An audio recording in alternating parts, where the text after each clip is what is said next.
Okay, we're live. Hi, everybody. Super excited. We have Marti Konstant here today as our guest. My name is Emily Clay, and I'm the co-founder of Illumhire. And at Illumhire, we're offering a bunch of resources for mid and late career professionals, especially around future of work, around different platforms to use for a side hustle that are really, really easy, and all the tools are already built in. And so if you want to sign up for a newsletter, I did list it in the chat there. And we have, again, Marti Konstant, and she is an author, a speaker, a coach, and a career futurist. We will be discussing the importance of being agile in your career, and also how to future-proof your career.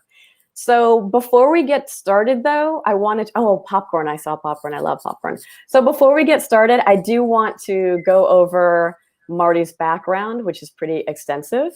So she's a workplace futurist, as I mentioned, and a best-selling author of a book called Activate Your Agile Career. She has her MBA from the University of Chicago, the Booth School of Business, and she's a former technology executive in Silicon Valley. As a top career influencer, she's been featured in media outlets such as NBC, Forbes, and The Muse, and she's worked with companies like Samsung, Dow Jones, and Apple. And Marti is an investor in multiple tech companies and an expert in applying agile principles to workforce development. She's uncovered the one trait that helps you flourish, not flounder, in your career, and she encourages you to future-proof your career. As I mentioned, she's a futurist, a keynote speaker, and a best-selling author. And her core belief is adapt or die. I love that. And Eric's going to put her URL. Oh, good. He's got the URL in there from Amazon. Again, it's called Activate Your Agile Career. So we stuck that link in there. And Marti, welcome. I'm super excited to have you. I am so excited. And I have to thank Shireen for putting in popcorn for dinner. I can't tell you how often I had popcorn for dinner, not just when I was single, but sometimes I just still do it now. It's a pandemic guilty pleasure. Yeah, right. No, I love that. So look, just to kick off, you have been on a lot of different podcasts and have extensive background in career and coaching and working with businesses, but working with individuals as well. So can you kind of walk me through what is a career futurist and how did you get to this place? I mean, in terms of your background and your credentials, can you kind of walk me through that? Well, it started actually 6 years ago. I was in Palo Alto and I went to an event that I had to apply for at the Institute for the Future. And we were doing prototyping for platforms of the future. So things like, your car sharing, your different, 99 designs, all those things where you're doing things on the side and not getting a lot of money for it. So the idea was we were trying to figure out prototyping for the education streams going into that, as well as what our future could look like. This goes back 6 years ago. And up until that time, I had never collected business cards that had the word futurist on it. And I got to tell you, out of the 60 people that I met with, I must have gotten a dozen futurist business cards of all different types. And I started thinking about my research and what I was doing, and it made perfect sense to apply someone like me with an eye towards the future and the workplace. So I self-identified as a workplace futurist. I'd started out as a career growth analyst after being a chief marketer, and decided that the career growth analyst just didn't cover the spirit of what I was doing. I was analyzing, I was writing, I was publishing, I was interviewing people. So I interview people about their habits, their behaviors, but I also analyze technology. I'd worked in technology companies my entire career as well. Yeah, no, it makes sense. It's funny though when you're talking about futurists. So I used to work for a design firm, and so there's a lot of people are looking at trends, right? And they're looking at, so I think of it as more of a design thing, but when it's a career futurist, and especially post-pandemic, super valuable, and all the reading you do, I think is great. So then what do you feel are kind of the top trends in terms of job market trends for 2021? Yeah, so I just put together a quick hit list a few weeks ago. You have to do this every quarter because it's always changing. But the first thing I want to mention, and I have to give my, a tip of the hand to Sarah Beth Burke, who wrote More Than My Title, and she covers this idea of hybrid careers. So I think this is one of the important trends that we can no longer just go in and say, well, I'm a marketer. It's important to have engineering behind it. It's important to have data analytics behind it and all the technology acumen behind it. Years ago, before I became a marketing technologist, I was a strategic marketer. And I realized 15 years ago, you could no longer be a strategic marketer without integrating technology. So that's one of the things: hybrid professionals, hybrid workplace, hybrid networks, the list goes on. So that's one. The next one is virtual interviewing is not going to go away, even though we're going to have some in-person things that are going on. We're still going to have the vast majority of us having a good portion of our job interviewing just like we're doing today. There are many people that got hired during the pandemic without seeing anybody in person. And some people will still be like that because there's going to be a lot less traveling. The third one is the fastest growing jobs. Interestingly enough, project management is in the top 5. Using things like transferable skills is critically important with this. Healthcare is hot. Mortgages are hot. Everybody is moving. Especially healthcare and technology, because that's most likely going to be disrupted, right? And business development and sales are really hot. I was working with a job search work team over the past several months. It's one of my volunteer efforts. And one of the gentlemen there that's into his mid to later career had 41 interviews last month. He's in sales and business development. He's a hustler, very personable, but the point is there are roles for that. And so this is what the LinkedIn data points to. The other thing that's hot is things like the power skills, the soft skills, empathy, things like diversity and inclusion roles are in the top 5 of needs right now. So those are some of the high points of the top 5. And then job searchers are going to tap into their networks more than ever. They're going to tap into how they present themselves visually, just like we're doing right now. And they're also going to tap into their networks. And then we're still going to have layoffs for a while. This recovery that we think is just booming right now, it's going to happen over a period of a few years, up through 2025. We've got a few years ahead of us. And, this comes through McKinsey and Forbes and things like that. We have a lot of failing industries that are just hurting. We've got our hospitality, we've got our retail industries.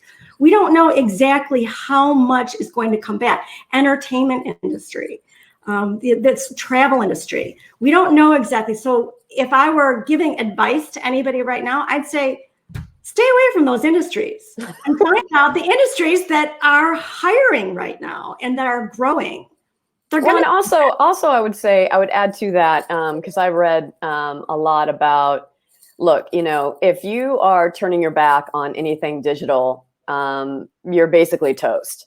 You have to dive in and figure it out. Even if you don't plan on working for a tech company per se, at least, illustrate that you have those skills, even if it's using Calendly when you when you set up an appointment, things like that. It just elevates you, makes them go, oh, okay, they know what they're doing. You have your own website or whatever. Yeah, and make certain to stay current and have Gmail addresses instead of other addresses. And I have to just break for 1 second to say hi to somebody that tapped in here that said hi, Gina Rao. Oh yeah, I love Gina. She's super I met cute. Gina 10 years ago at a conference, and you never forgot her, and we've recently reconnected. So I had to say hi, Gina. Yeah, yeah, she's great. Hi, Gina. So then I know that there was a big list on LinkedIn about kind of what the most popular jobs are. And, a lot of them are going to be, an AI, if you're a Python developer or whatever, but there are all these other areas as well. Can you talk a little bit about the career agility? So you wrote this book. What's the basic premise, and why should people kind of consider applying this lens right now to their career? Yeah, so I started on this path several years ago, actually 10 years ago. And I got this idea from looking at all the engineers I worked with in the software development world and understood how they were working with their projects, which was way different than marketing was working their projects at the time. And then eventually marketing in 2012 did adopt their own agile manifesto. So did HR, agile transformation is going on. But agility in a career is really a self-reflective incremental career guided by response to change, evolving job roles, and designed to optimize creativity, growth, and happiness. And the reason this is so important is no longer could we rely on our education that we earned, and worked so hard at. The half-life of education is just dwindling. It used to be 20 years. Now it's less than 4 years. So what this means is our education system is going to change eventually. And, this whole concept of how we learn our 4-year degrees, this is going to be altered as a result of that. So the bottom line here is if you're not adapting incrementally and integrating technology change into what it is that you do, you are going to be left behind. There's going to be more change in the next 10 years than there was in the last 100. Mm-hmm. Mm-hmm. I'm curious if, and this is a little bit off on a tangent, but I'm curious if you've also read that the labor market is going to tighten up in the next 4 or 5 years. I mean, obviously it's slowed down, right now because of the pandemic, and so there's going to be kind of a readjustment. But I've read this from, a few different sources, and I'm wondering if you've learned the same or not. I have read some of this, and this kind of dovetails with what I was talking about earlier, that this recovery is going to take a few years. And at the end of that recovery, there is going to be a tightening up. And what's going to happen is there's going to be a hot demand for some of the older laborers that maybe aren't in such hot demand right now, because we're going to need everyone. All the subsequent generations that were born after the boomers were less and less and less, right? And then we had a little bit, more with millennials. So we had less with Gen Xers, a little bit less with Gen Zs. But what's happening is, yes, in 5 years, it's going to be more difficult to get people. But the great news is that there are a lot of people in the later stages of their career that are working really hard to stay current. They're highly engaged and energized. So they are going to be there. The people that are, 5 years younger right now, they're going to be 5 years older, and they're going to be available for a very vibrant career. Right. So can you talk a little bit about the X factor? Okay. You said, okay, you have to have an X factor. You have to really stand out. Can you walk me through kind of what, in your mind, that really means? Especially if you are someone who's trying to pivot and leave a dead industry.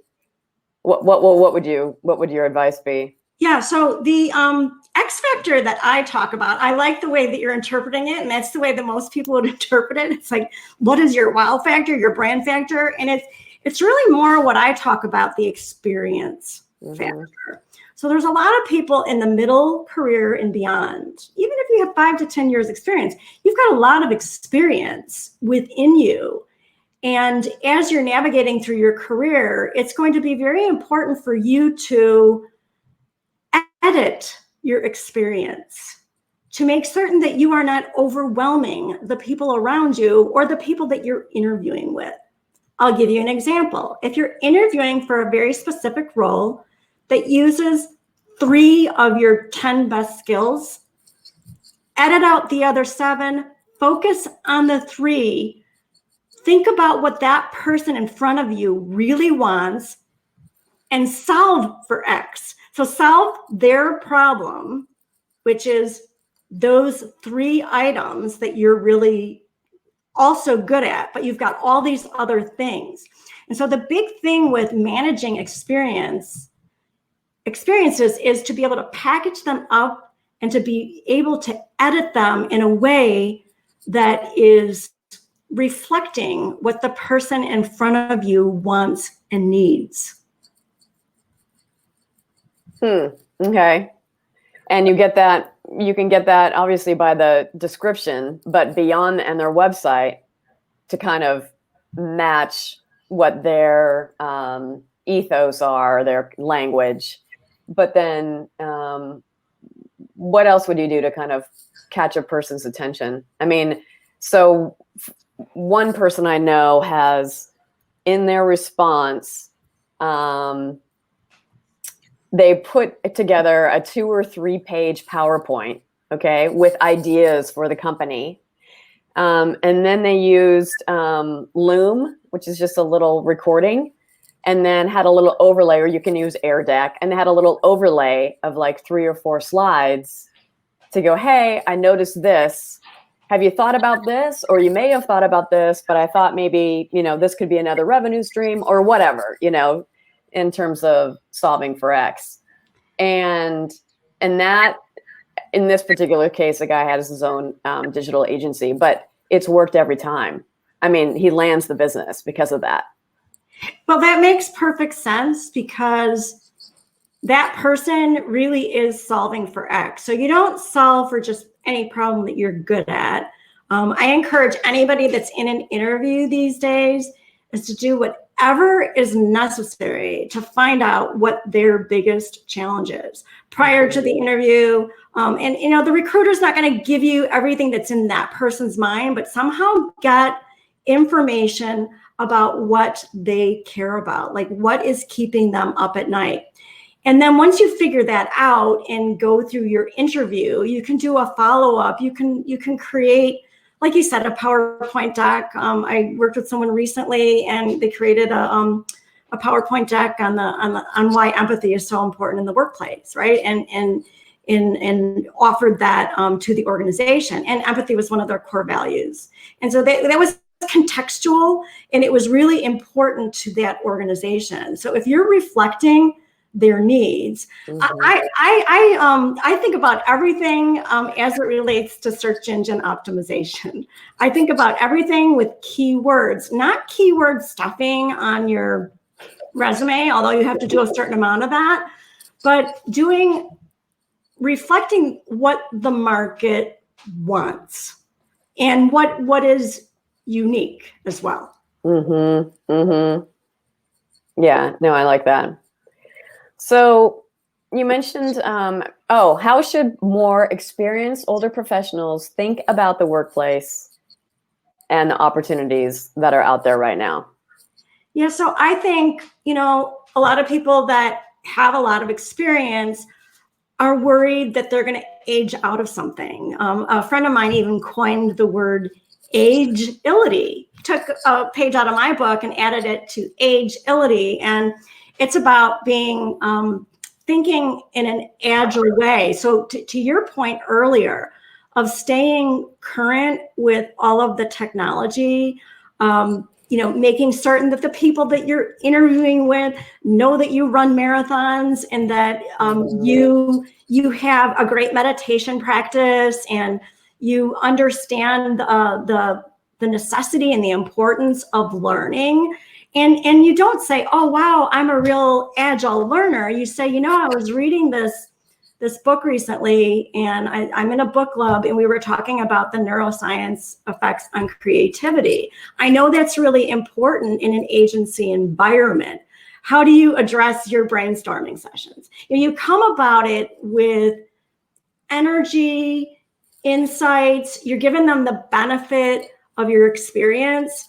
And I think also people that have a lot of experience, the corporation really benefits from them because they're going to come in and save the day in areas just because they understand the issues involved in politics and maneuvering. I have a story. I worked in Silicon Valley, and I was working.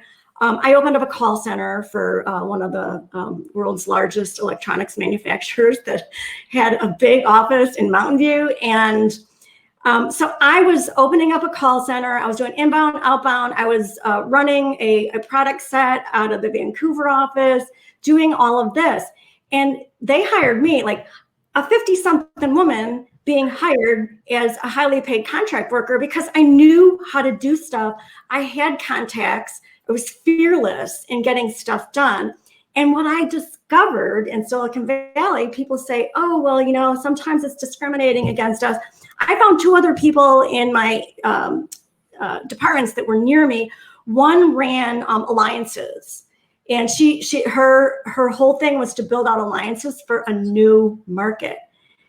She was so good. She used to be an analyst for one of these technology analyst companies. She knew everybody. And her thing was, Marti, I know everybody. I know who's who in the zoo. It was the first time, I love that expression. I've heard it many times before, but she was like the first one that really said it. And I totally got it.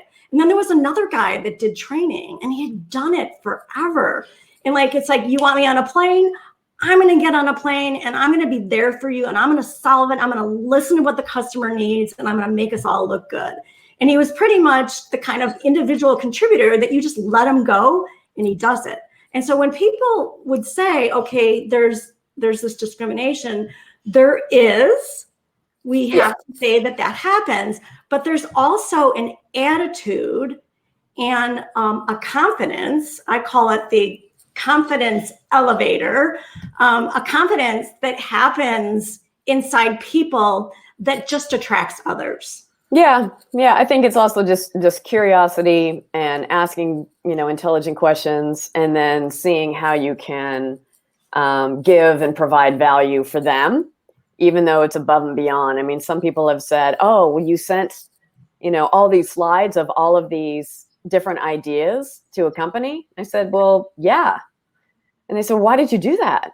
And I said, well, because I wanted to show them that these are the different revenue streams that they, I wanted to show them what I'm capable of. Right. And I, didn't get the part-time thing, but I thought that's okay.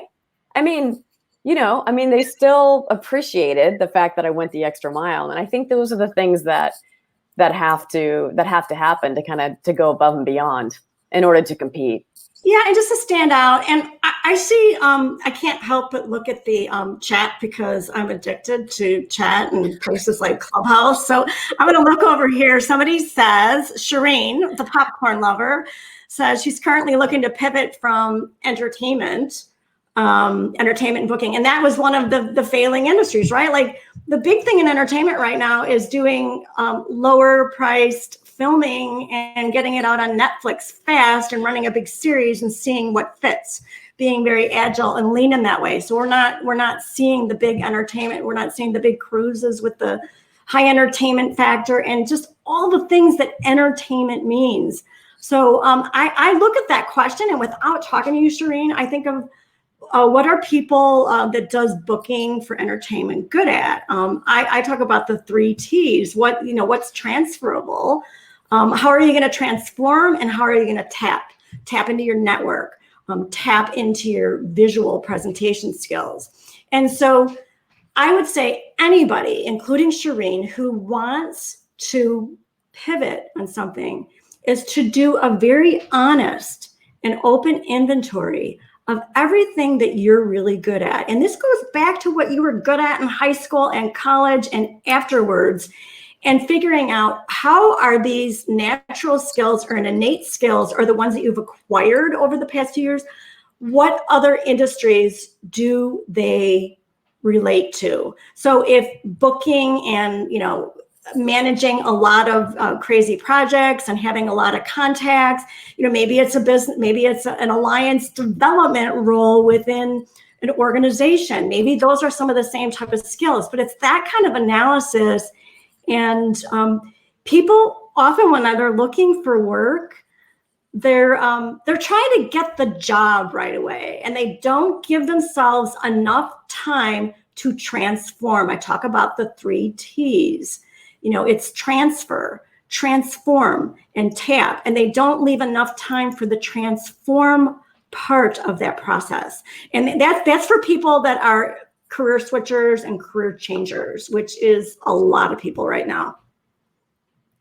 Yeah, and I think in late career and the pandemic, a lot of people are going, "Oh wow, guess what? I don't care about fashion anymore," or "I'm gonna leave that industry," or they want more. Not everyone, but a lot of people want more meaningful careers, and they at least want a company that values that as well, right? And so. So yeah, I know we're going to get to networking in a little bit, but because I wanted to talk a little bit about that. But can you talk about future-proofing your career? I mean, I know you've talked about it a little bit, but in the context of career development and an overall job search. Yeah. I mean, we talked about the technology piece and and then also looking at what you're good at and really being honest with yourself about that. I have learned more tech tools and whatnot in the last year than I ever have in my life. So, can you talk a little bit about that? Yeah. So, frame out the exact question, and then I'll just. Oh yeah. No, it's what does future-proof mean in the context of career development? Okay. And a job search. Okay. So, future-proof would be making certain that you're going to be as valuable 5 years from now as you were before and you are right now. And the way to do that, it's simple steps. It's being a keen observer of what's going on. So if you're, here tonight and you are in a job that you love, or you're in a job that's just so-so, or even looking for work, I would say the main thing is to observe what is going on in your industry. That's number one. Observe what's going on inside your organization. What's being shuffled? Who's in, who's out? I worked for a big company. I know that they made big changes every 6 months to a year. So you kind of had to be pretty agile to figure out how to maneuver. So one of them is to observe. The next one is to assess. How does that impact me and my role? And then most important, don't be a deer in the headlights. Yeah. Don't stagnate. Take action and do something. I have a phrase that I use all the time. When change is happening, don't do nothing. Yeah, I think that's key right now. I think that's kind of key. Don't just sit on the sofa and watch Netflix. No. So being able to figure out like what's working, what's not working in your current company, looking at all industries, reading whatever you can about the future of work. I mean, nobody has a crystal ball, but and some of these reports like McKinsey and things like that are more macro. But there are those lists by LinkedIn and others that talk about what companies are doing in different directions. I mean, so one reporter I listened to was talking about how if you can get into health tech, yes, then that will position you to work for like Amazon, that's going to take care of all our healthcare. For example, like one of the big tech companies is going to take care of the healthcare. That is one prediction. There's also a bunch of newsletters that talk about the future of work. And then the more you read, the more all these things will come together and you can go, oh, and tap into these different areas that you want to pursue. I mean, that's the only add-on that I would say. What do you think of that, Marty? Yeah. So I have to confess, I got a little distracted with one of the questions that Ellen had. So can I just be me and be curious off to the side? Yeah, no, go crazy. And you guys, there's a Q&A button too. But hey, there's a question in there too. So yeah, I know we're doing things in chat. We're not doing the questions, but everything you are saying makes sense.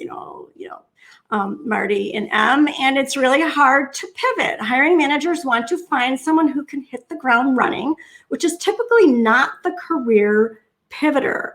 What is your experience watching hiring managers and your sense of what the percentage of them are really willing to honestly consider people outside the normal expected experience range for a specific position? My sense is it's low, especially lower down the food chain. So whenever there's a challenge like that, Ellen, there is always a clever solution.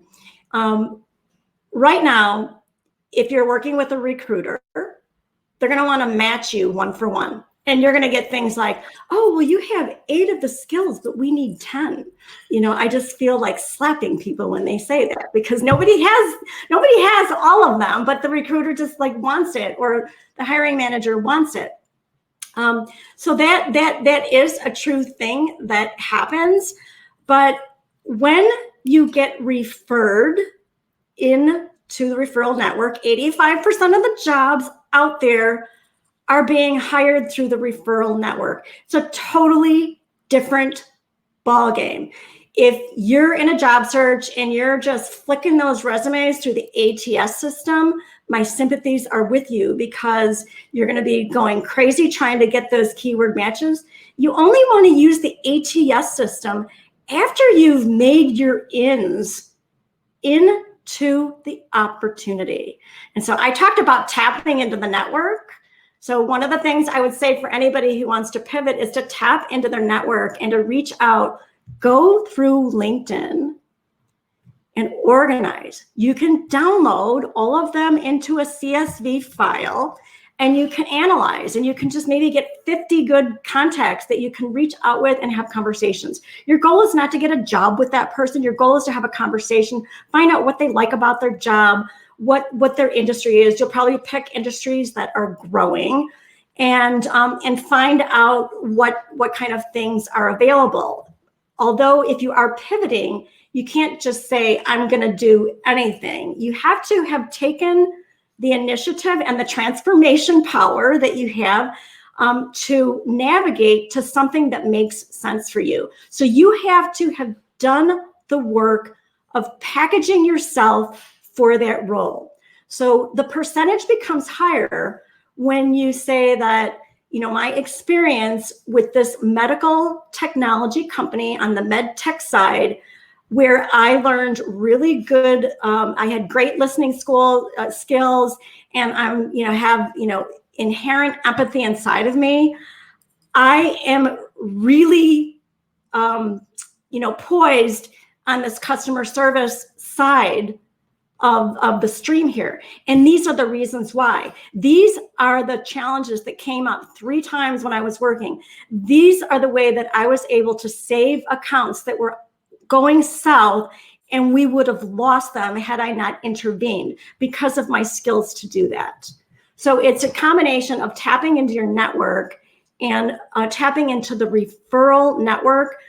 Anyone who's playing the ATS game and submitting resumes through online arenas is going to have a really tough time with any kind of pivot.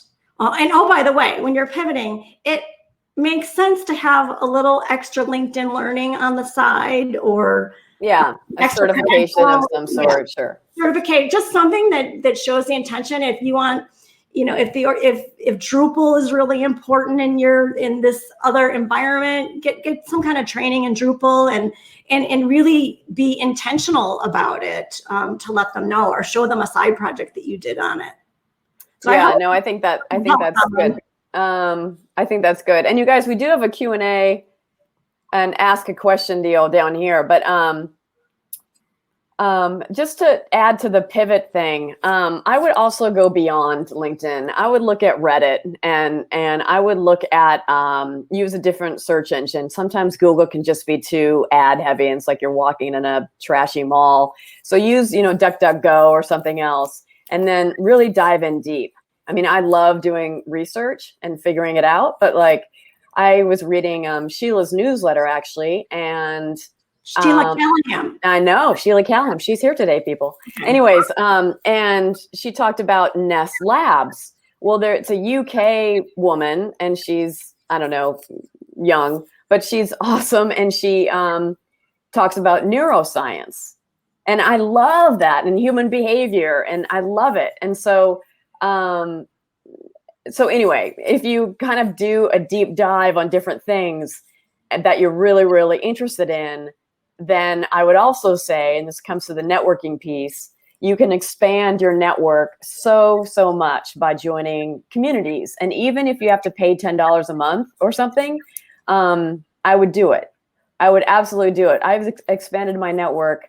I mean, oh my God, in the longevity space, I have so many people on my LinkedIn. It's crazy. I mean, authors and, well, you, Marty, you're an author, but I mean, so anyways, it's amazing how many people are receptive when you show that you're passionate about a certain area, Yeah. And I mean, you said it, loose connections. I can't emphasize enough the power of loose connections. My husband and I used to laugh so much when we would get jobs earlier on in our career. I go, we got all of our jobs through strangers, didn't we? We didn't get them from our best friends. We didn't even get them from our college buddies. We got them through someone who knew a guy, who knew a woman, who knew somebody else. And it's these power of loose connections when you are working them and diving deep and having, for the people that you know really well, having these high level conversations about their career and then delving deep and then people will think of you. I mean, I thought of a couple people recently, and it was a very loose connection, and I just threw it over the wall, and it looks like that loose connection may turn into a job opportunity. Yeah, and it's shocking, and it happened all in 4 weeks. From the time of throwing it over the wall, I saw it wasn't on a job board. It was just something I had spoken at a conference in the UK in January, and the person was also another speaker, and we connected. So I was working with her, and she goes, "Oh, by the way, do you know anybody who would be interested in X?" And I said, "Well, I met someone a few weeks ago who might be kind of interesting for this." And I'm not a recruiter, but it's like, I'm a connector, and I'm going to throw it over the wall. And it had maybe a 1 in 100 chance of it being a good fit, but it ended up going through several rounds of interviews. No, that's awesome. And I agree with that. And sometimes when you're trying to pivot too, and maybe you live in a small town like I do, you're known for a certain thing, right? And that's it, and I really wanted to distance myself from that because it was traditional media. And so if you really are in a dying industry and then want to pivot, then doing the research and taking a deep dive, and even, if the communities are in a different country or whatever. I mean, I belong to two actually that are global, and it's awesome. It's just, you meet all kinds of people and all, from all walks of life. And so as long as you can add to it and add your value in terms of different things that you found for the group, then it's much more meaningful. Sure. And I'm curious, like, even from people that are listening tonight, are you here by design, or did it happen to you? In other words, are you thinking about a career change by choice, or did it just happen to you? I'm really curious, because some people are actively looking and others are out of work for whatever reason. Could have been the pandemic. So it'd be really interesting if people put A for did it happen by choice, or did it happen just by being let go, A or B? So it'd be great to know that, where people are at. Okay, if people want to say A, they're here by choice, or B, they were let go because of the pandemic or whatever, you can chime in. If you're too shy, that's okay. We will move on to the next question in the Q&A part. So Gina, our pal, says, what shifts does Marti see in employer brand positioning as effective for demonstrating that they are authentically building an inclusive culture? What clues should job seekers look for that companies are walking the walk they talk about? Yeah, this is a tough one. I asked her this in to April when she was on. I don't pay attention to the advertising. I just get livid when I see what's out there. I think it's all a load of crap, honestly. But do you ask the people inside the company and say, no, I noticed, the company's been saying this. What's it really like? Yeah. So if all the companies are saying the same thing, which they are, in many ways, they are not unique. There are very few brands that are doing this well. So the only way to do it, and it doesn't mean that they're not good at it, just means that they're just, they're getting into the latest flavor of what's popular and how we're going to attract and, what's politically correct. And I think people are being very odd right now. So I'd say it's incumbent upon the person in the job market to really dig deep to the layers of the people who work there to really understand it. And there are clever things that some of these places do, right? And we know that they're genuine, and those become more obvious.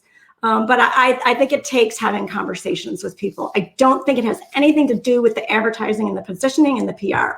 And that's a very strong point of view, but it's my point of view. So a lot of what I've read, and you probably read the same thing, Marti, was that especially, the executives their compensation is tied to measuring DEI.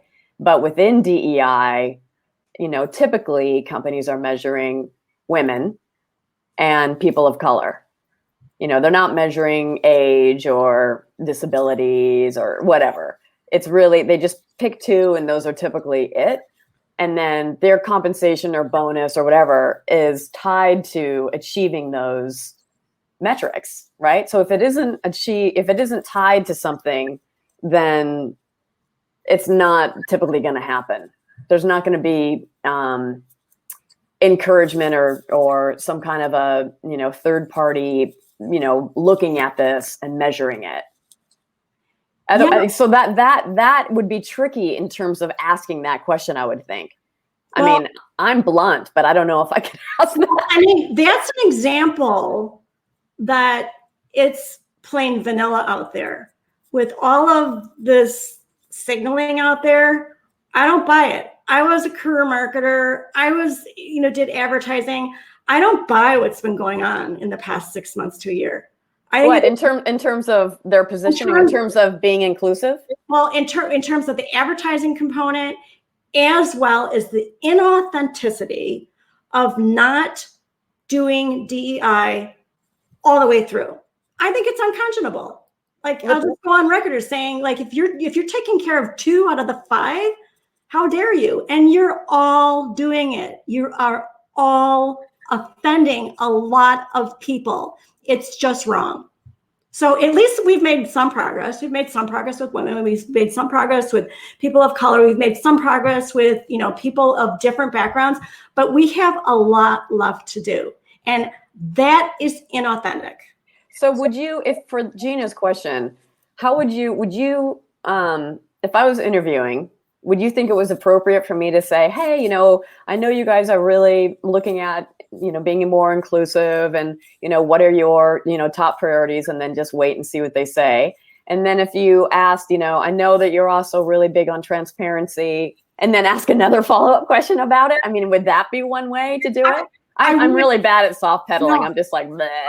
I wouldn't do it in the interview process. I would do it back channel. I would back channel everything. I would find out the good stuff and the dirt. I'm not talking about Glassdoor where a lot of stuff is dirt. Yeah. I wouldn't talk about that, but I would talk about working and talking with people that you trust and finding out, well, what examples do you have about the things that you're concerned about, and having very honest conversations. I think it's all done in the back rooms to get it. It's kind of like careers in general. A lot of I worked in tech, and in order to get ahead and do certain things, certain things happen in the locker room conversations. These things are really important. I had really great conversations when I was on the road, at trade shows and stuff in Europe, and they happened in bars. They weren't in my office, and I didn't even like staying up that late, but I got really good information about what I needed to find out about my company or my opportunities by being there for the right conversations. So, net, I think there's a lot that needs to be done. I think there's things that are written about that are very clever. I mean, I know Southwest back in the day was always doing like super clever things about being nice to people and, being very kind. So that would be an example. Like, I kind of would believe just about anything they would say, just because they've got the kind of brand that's been believable for 40 years. And I don't know exactly what Southwest is doing right now on all of these issues, but I would trust more of what they say because they're credible. But everyone that has adopted some of these things in the last year, I wouldn't trust it until I could find more out about it. Yeah, and use the back channels. Yeah, use the back channels. And I think, culture is a thing that's palpable. It's just people are doing the right thing. You walk in and you see, or you can kind of, we're not walking in anymore, right? But you might be interviewed. If you see an interview stream of people that looks more like the United Nations than all one type of people, it's going to make you feel better about it, right? If you see people that are representative from different, different age groups and things like that, it's just as important to have a 22-year-old, on your interview panel as much as it is to have a 60-year-old on your panel. So these things are important. There's Sonal Bal. She's out of Belgium, and she's a career counselor. She used to be in HR, international HR. She speaks 5 languages. Very interesting woman. But when she started her career at the age of 22, she was working for GE, and they had massive needs for quick hiring. And guess what? At the age of 22, she was elevated to be interviewing a bunch of people, this young girl from India. And she said, you just never know who you're interviewing with. And normally her role would have been to give it to the next person who gives to the next person. She was giving it right up the chain to the person that hired. And until this day, some of those people are still there 20 years later. So 20 years ago, when she was a 22-year-old girl, and she said, you don't really know. It's important to treat everybody with just the ultimate respect and curiosity, no matter who you are. Yeah, no, agreed. So, so there's another question by Karen. Hi, Karen. It says, hi, Marty, I'm in my late 50s and I'm looking to use my Marcom experience to pivot into a new industry. Do you have any tips on how to find the best match if you're not sure what to do next? So matching happens after you have a little bit better idea. So my recommendation to you, who's asking this, Karen? Karen, yes. Okay. So my recommendation to you, Karen, would be to do a real deep dive into who you are, what you care about, what you're good at. And I have a little tool that I use, and it goes back to, what you were good at when you were 13, 18, 25, 35, all these things. And really ask your former coworkers, ask your family, you can do it in an email, whatever, get all of these things and work with some of these strengths tests and put this all together and figure out to start. I have one of the agility principles is A/B testing. And I encourage people to A/B test, even when they're working a full-time job, to do something on the side to see, do I like A or do I like B? We can't assume that we're going to love everything all the way through. Mm-hmm. So I would encourage you to test for you, I would encourage you to test out some of your ideas and to explore. And number one thing is to interview informational interviews of 10 people that are doing interesting roles that are ancillary, to marketing, or maybe might exhibit transferable skills. Maybe it's something brand new, as Emily is saying, it could be some neuroscience startup, it could just be something that's really interesting to you. Interview people there, ask to get to have an informational interview, and just ask them what they like about their job, what's the day in the life, and figure some of those out, and then narrow down your focus to how you want to pivot. Mm-hmm. Mm-hmm. No, I think that's great. And the people you're talking to might have referrals or others that you want to talk to. I mean, yeah. So it's crazy how easy it is now to network during a pandemic with amazing people. If you really dig deep and figure out who's doing what, and you position it in a way where you need advice from them, because everybody likes to talk. That's true. About themselves. That's true. So anyway, yeah, that would be one piece. So let's see. Anybody have any other questions? Well, Gina was talking about, she already did that. Yeah. What's the closest to the truth? We already got that one.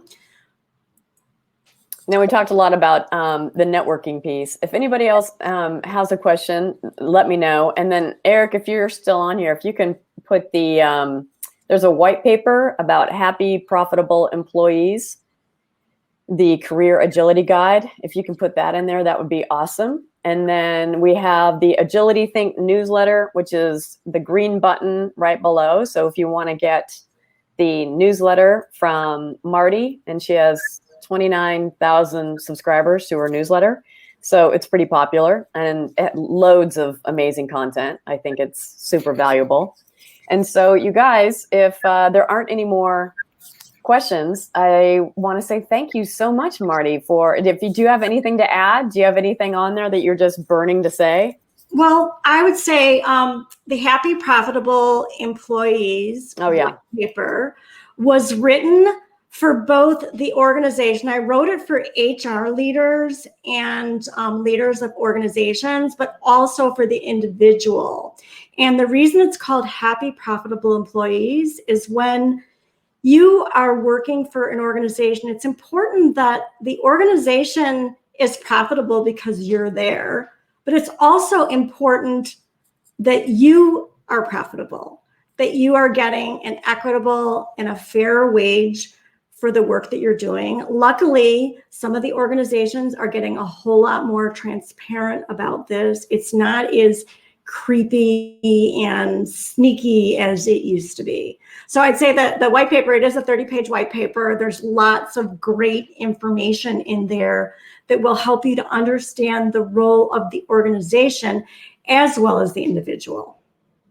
Okay. No, that's awesome. That's great. Some more tips. Thank you so much for being here. I really, really appreciate it. Yes. Thank you for having me. And thank you everybody for the questions. And I've really been delighted to spend time here tonight. Yay. Thanks, Marti. We'll talk soon. Okay. Okay. Bye. Bye, everybody. Bye. Bye.